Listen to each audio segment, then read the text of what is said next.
long way back from nowhere to where I am today. It's hard to believe that not very long ago, I lived my life for drugs. I was an addict. Not addicted to any one thing, but to everything I could get my hands on. From pot to pills to alcohol to speed. Getting off drugs is so painful. A lot of people don't make it. But I was lucky. I survived. And today I live my life for me. But I remember how it was. The first time I got high, I was 8 years old. And this guy that was a lot older than me turned me on to some pot. And from then on, it was really downhill, you know? I'm not saying that what happened to me happens to everybody. All I'm saying is from then on, it was downhill. He was my little brother, and he was sweet, and he was funny, and he was real involved with his friends in sports, and then one day, he was different. It's hard to watch someone you love destroy themselves, and it's more hard to watch someone you love destroy themselves and pull everyone down with them. And that's what Tim was doing to my mother and I. When Tim started getting high, and when his behavior changed, and his attitude changed, you know, even his looks changed. His most intense, his most brutal behavior was when he wasn't high, when he needed to get high. We'd have to watch what we said around him. He's like a time bomb, you know? And this time he went into the kitchen. And we were both in the kitchen, and we were yelling at each other. And the next thing I know, he had a knife in his hand. And he was chasing me around the house with this knife. And it was real difficult because it wasn't like this was my brother Timmy. You know, half of me's going, there's this animal after me with a knife. And the other half of me's going, this is my brother. There haven't been very many times in my life where I've ever been that frightened. And he chased me around the house, and then I went into the bathroom and I locked the door, and I pulled all the drawers so they would block the door in case he, you know, used the knife to unlock it. And I remember I just sat down against the door, and I just cried, and I was shaking, and I heard him throw the knife away. I think at that point he realized what he was doing, what his anger had brought him to do. I think he totally freaked out. It took a long time for my mother and I to trust him again, to really trust him again. He lost that. I loved him deep down inside because I was obligated to. He was my brother, but I didn't like it. I hated him for what he was doing to us and himself. I hated him as a person because he was always wasted.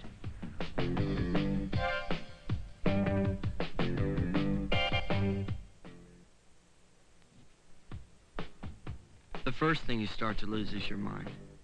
When you smoke dope, your memory just kind of fades away. Until one day, you can't even find your stash. Come on, man, it's here. I know it's here, somewhere. I put it right here, I think. Where did I put it?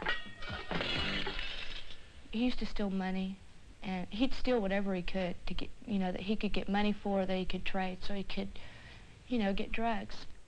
I used to rip off silverware, silver platters, calculators, watches, costume jewelry that I could get $0.25 apiece for. Anything that would keep me getting high. Tim, where are your grandmother's candlesticks I asked you to clean? What candlesticks? The ones you were cleaning this morning. I don't know. I thought I saw you take them out to the car. Oh, those candlesticks. I gave them to some guy. Why, did you want them? Some guy? You gave them to some guy?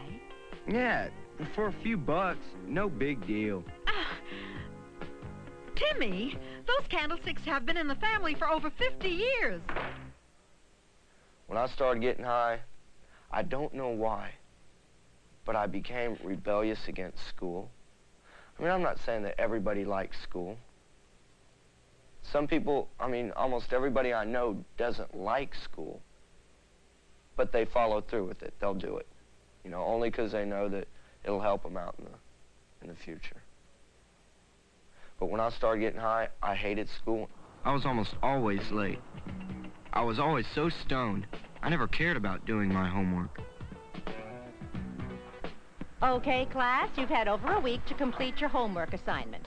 Now remember, this paper will count for 1/3 of your final grade. Oh, no.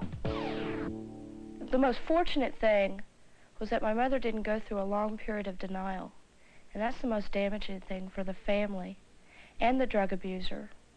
You know, she didn't bury the problem and hide it in a closet, which is what a lot of people do because it's ugly. I mean, nobody wants to look at their kid and see a drug abuser. Tim? I don't understand. You used to get such good grades. No big deal. It doesn't matter much. Sit down a minute. Tell me what's going on, Tim. Maybe I can help you if there's something wrong. There ain't nothing wrong. I got some lousy grades, so what? I mean, so what? I want you to tell me the truth. Are you using drugs? Oh, hey, wait a minute. How can you say that? How can you accuse me of that? I mean, my own mother. Well, just the same. I think you should stay home every night until you catch up on some of your schoolwork. What? Don't tell me what to do. I can run my own life without you telling me what to do. I'm not going to take this anymore. I've had it with his lies. He's becoming a monster. Who does he think he's fooling? I know he's using drugs. I've got to make him stop before he kills himself.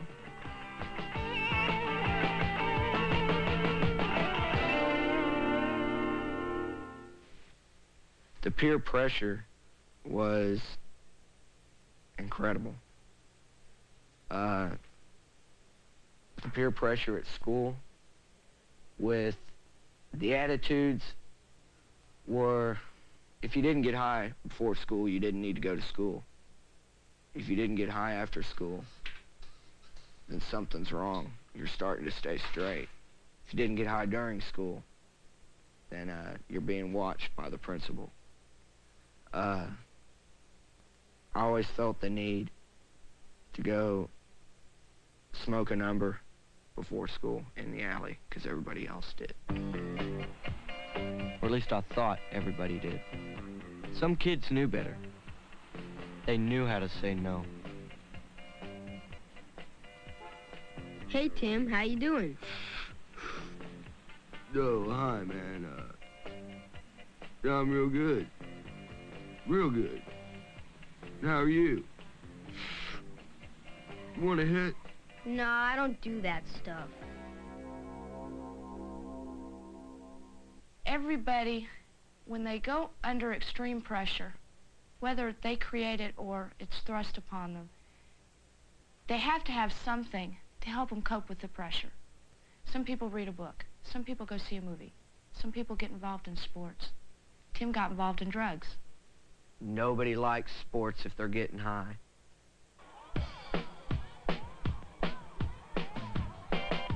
I used to love to play soccer.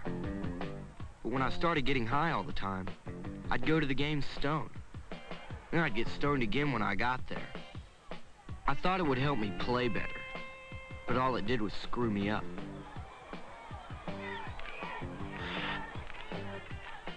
When I'd smoke just one joint, it was like pumping 10 cigarettes into my lungs. Just one joint. And it's not like I'd get straight again right away. It takes hours. And marijuana actually stays in your body for over a month.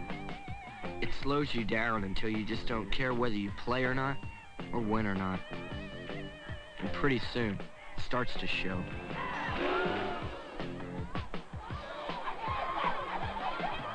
Tim, it's a tie score. Keep them from scoring. You're in. I didn't know what was happening. I'd try to play, and the other guys would run circles around me. It's a losing battle when you try and maintain a normal life and stay high at the same time. Hey, man, what's happening? I blew the game. Just a stupid game, man. Why even bother to play? Yeah. Yeah, who cares, man? Just get high and forget it.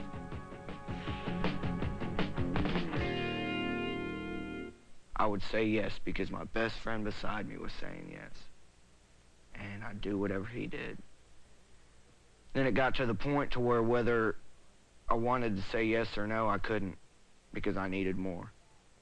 The problem is that in today's society, especially among kids, taking drugs is accepted socially. It's encouraged. And what most people don't realize is that once you start taking the drugs, you don't know when you're going to step over that line and become a drug addict. When I first started getting high, it was easy. I mean, it was no big deal, you know. Just got high every once in a while. And then it started to slowly get to the point to where it was a big deal. Where I couldn't go out on the weekends and have fun unless I was stoned, or unless I was drunk, or unless I was tripping, or whichever way I got high. Got to the point where I couldn't have fun unless I was loaded.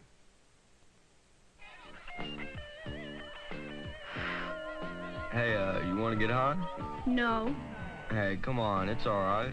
Really, you'll get into it. Come on. Why do you want me to get high so bad? Why not? I don't recognize you anymore, Tim. You don't care about anyone. You don't care about me. The only thing you care about is getting high. Come on, don't waste your time with her. This party's pretty slow, man. We ought to rip off some wheels tonight and really get it on. What about your old lady's car, man? Well, Yeah, let's go for it.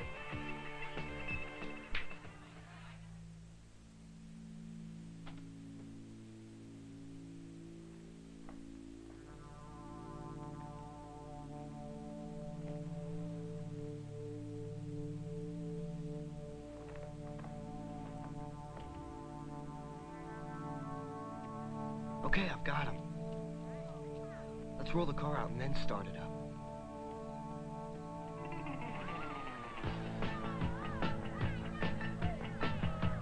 I thought I was so cool. We'd drive around doing all kinds of drugs and drinking at the same time. That's what happens. First you start smoking dope and drinking. And the next thing you know, you're taking pills and acid and speed. Then your head gets so messed up you start doing really dumb things. I mean, I was lucky I didn't kill myself or anyone else. When you get blown away like that and you drive, something's bound to happen. Oh, God, what am I gonna do now? My mother's gonna kill me. It's only a dumb old car anyway. Yeah, see you around, man. We better split before the cops get here. Sure, the friends you have are real good ones. I know when I'd get an ounce, I'd have friends popping up everywhere. They'd stick by me until I got into trouble or I ran out of money. When the ounce was gone, they were gone. Off to the next guy who had something else to get high on.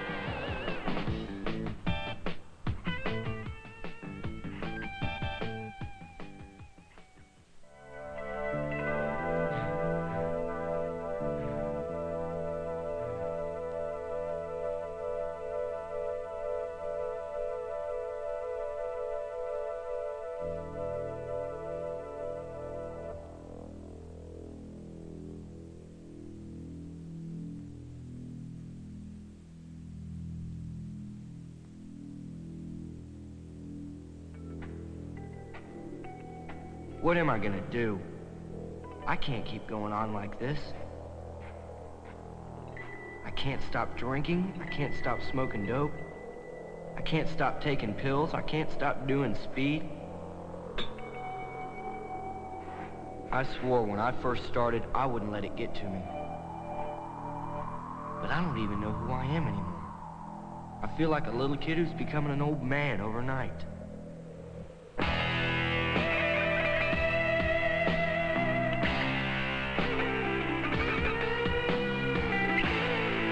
This stuff is killing me, but I don't want to die.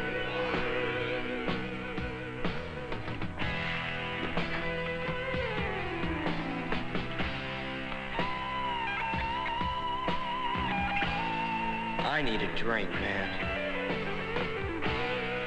No, I don't have a drink. Got any dope, man? Dope? No. No more dope. Acid, man. I need acid. No, I don't have any acid. Got any pills, man? Got any pills? No pills, no pills. You need more drugs. Drugs kill. No! No!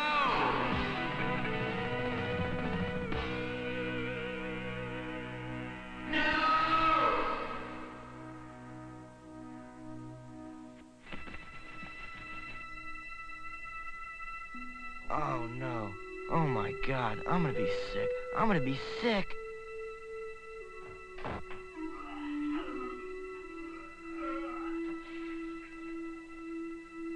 Tim just started taking drugs socially. I mean, sure, I'll smoke that joint with you. I'll be cool. You know, I'll have fun because I can handle it. And he didn't even know what hit him. He just woke up one day, looked at himself in the mirror, and he's a drug addict. This junkie's staring back at him, you know? It's just incredible. It's just incredible that one thing could become so important to a person's life to make him literally try and kill himself, because that's what he was doing. If Tim hadn't gotten sober when he did, I mean, you've got to wonder, you know, because drugs kill, and these people are slowly committing suicide, and they're not just killing themselves, they're taking everybody with them. I remember I called up to a drug abuse program, and I made 4 calls, because the first 3 I hung up, because they said the name of the drug abuse program, and I hung it up because I didn't want to be known as a drug addict. I just wanted to be known as a person that socially uses anything that'll get him stoned. And that 4th call is what saved me. I can think of kids I knew in high school that are dead over overdoses or drug-related accidents, car accidents, or suicides. I can think of other kids I know that went to prison because they were selling dope. I'm not proud to say it, but it's true, you know? The things I lost when I was getting high. Self-respect. I used to walk down the street with my head down. I was ashamed of myself. I didn't like people. Another thing I lost when I was getting high was my relationship with my family. There was no growth there. Everybody else, all my brothers and sisters, while they were growing, I was getting fried.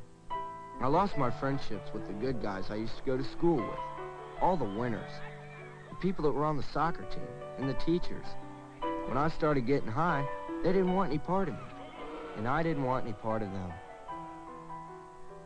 Right now, I'm starting to learn things that I should have learned when I was 9 years old, when I was 10 years old. Timmy's great today. I mean, he's my brother.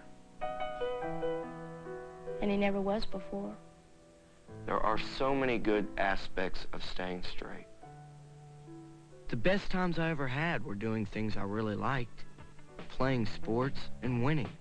Doing stuff in school like drama and music. Or maybe just getting to know someone really well. Someone who can be a friend. A real friend. Those are real highs. Highs that make me happy I'm alive. And make me want to keep on living. It's not worth it. If I could take that risk again, I would not take the risk. I would not want to risk my life for some pot.